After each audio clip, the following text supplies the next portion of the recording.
দেশনায়ক জনাব তারেক রহমান সকল রাজনৈতিক দলের সাথে মতামতের ভিত্তিতে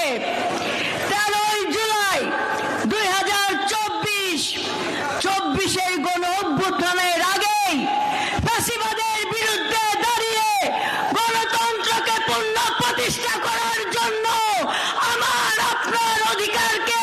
সমুন্নত রাখার জন্য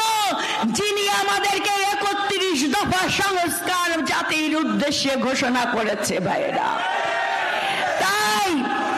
তাই বলবো যথা সময়ে সংস্কার। আর ওই যে জনগণের ভোটের অধিকার, যে অধিকার রক্ষা করার জন্য, যে অধিকার পূর্ণ প্রতিষ্ঠা করার জন্য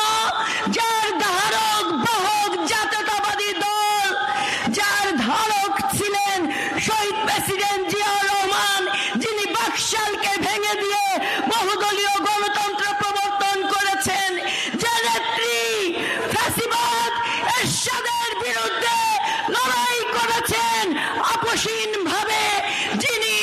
বাকশালকে ভেঙে ফ্যাসিবাদ এরশাদের স্বৈরতন্ত্রকে ভেঙে দিয়ে সংসদীয় গণতন্ত্র প্রবর্তন করেছেন, যে নেতা বাংলাদেশের জাতীয়তাবাদের নেতা, যিনি বাংলাদেশের সকল স্বৈরাচার ফ্যাসিবাদ মাফিয়া